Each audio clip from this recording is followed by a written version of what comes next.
GMERS હોસ્પિટલમાંથી ચોંકાવનારો બનાવ સામે આવ્યો છે। આણંદના માલસર ગામનો એક વર્ષનો માસૂમ બાળક અજાણતા LED બલ્બ ગળી ગયો। બાળક છેલ્લા 1.5 મહિનાથી તાવ અને ખાંસીથી પીડાતો હતો। બાળકના માતા-પિતા અનેક ખાનગી હોસ્પિટલમાં સારવાર માટે દોડ્યા છતાં કોઈ નિદાન ન આવ્યું। અંતે બાળકને ગોત્રી સ્થિત GMERS હોસ્પિટલમાં લાવવામાં આવતા તબીબોએ સોનોગ્રાફી તપાસ દરમિયાન બાળકની શ્વાસનળીમાં LED બલ્બ ફસાયેલો હોવાનું શોધી કાઢ્યું।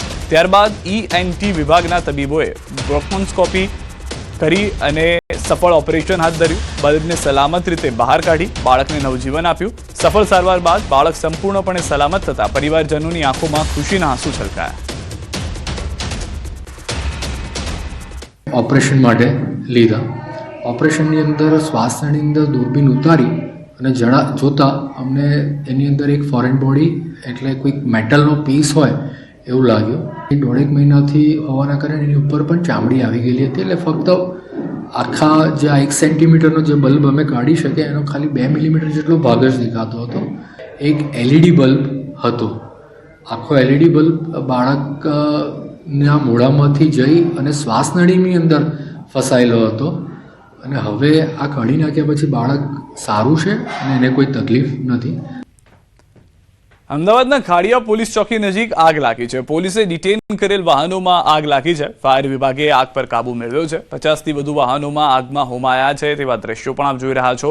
પાર્કિંગમાં પડેલા વાહનો હાલમાં આગના હવાલે થઈ ગયા છે। 50 થી વધુ વાહનો કે જે ડિટેન કરીને રાખવામાં આવ્યા હતા એ તમામે તમામ વાહનોમાં આગ લાગી ગઈ હોય તે દ્રશ્યો પરથી સ્પષ્ટ થઈ રહ્યું છે।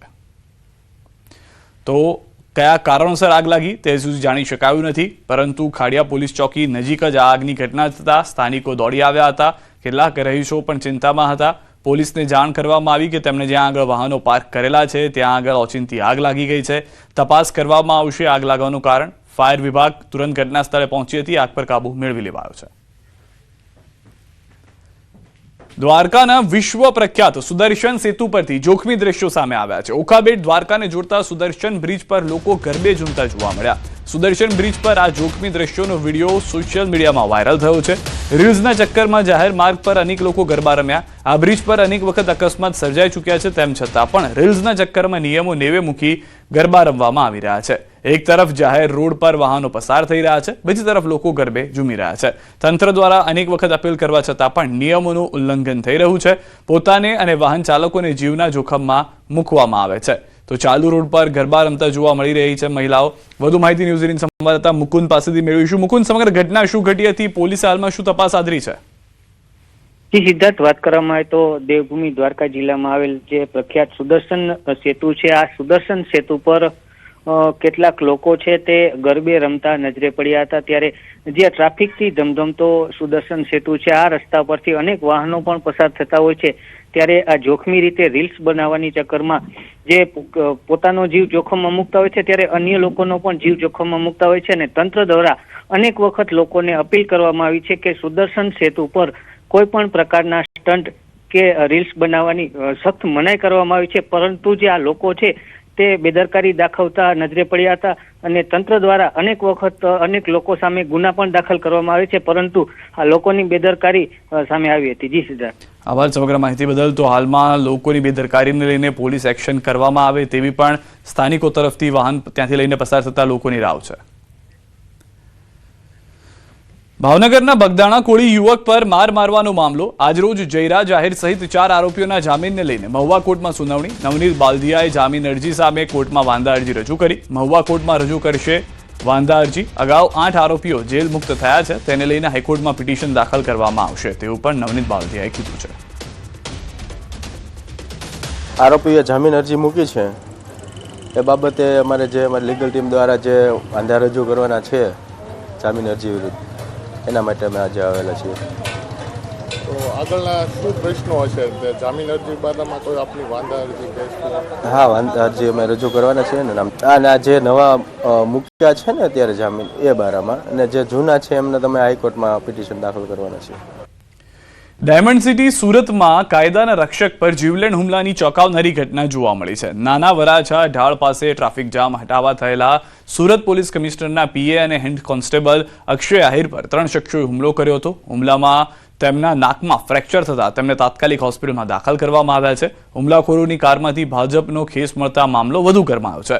કાપોદ્રા પોલીસ અને ક્રાઇમ બ્રાન્ચે ફરિયાદ નોંધી આરોપીઓની શોધખોળ શરૂ કરી છે. जो हेड कांस्टेबल है अक्षय कुमार छगन भाई आहे, जो कि हेडक्वार्टर में अपना फर्ज बजाते हैं, ये रास्ते से जा रहे थे और वहाँ पे ट्रैफिक जाम लगा हुआ था. फर्ज को ध्यान में रखते हुए इन्होंने ट्रैफिक क्लियर कराने के लिए वहाँ पे ये उतरे और यहाँ पे जो ट्रैवल्स वाला है और एक गाड़ी वाले के साथ थोड़ी बहस हुई, क्योंकि ये अपना ड्यूटी पे थे और ये अपना फर्ज बजाने के लिए ये काम कर रहे थे. फिर भी सामने वाले ने इन पे हमला किया और हमला करके इनको गंभीर ईजा पहुँचाई. इस मामले में हमने सीरियसनेस को लेते हुए तुरंत ही इसमें फरियाद दाखिल की है.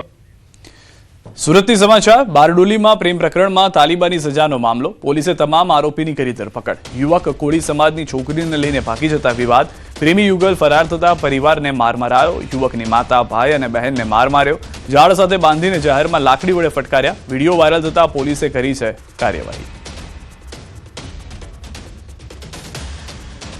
એક જે રક્ષક નામનો જે છોકરો છે એ એક છોકરીને લઈને ભાગી ગયેલો, જેના અનુસંધાને છોકરીના પરિવારજનો જે છોકરો જે છે રક્ષક એમના ઘરે ગયેલા અને એમના પરિવારજનો સાથે ગામના અન્ય લોકો પણ હતા. અને જે રક્ષક છે એમનો ભાઈ તથા એમની બહેન અને માતાને ત્યાં માર મારેલ અને ઢસડીને ગામની વચ્ચે લઈ ગયેલ અને એક ઝાડ સાથે બાંધેલ અને માર મારેલ. અને ગુનાની તપાસમાં 13 આરોપીઓની ધરપકડ કરવામાં આવેલી છે અને આરોપીઓને આગળની કાર્યવાહી માટે નામદાર કોર્ટમાં રજૂ કરવામાં આવશે અને કડકમાં કડક કાર્યવાહી કરવામાં આવશે. સુરત શહેરના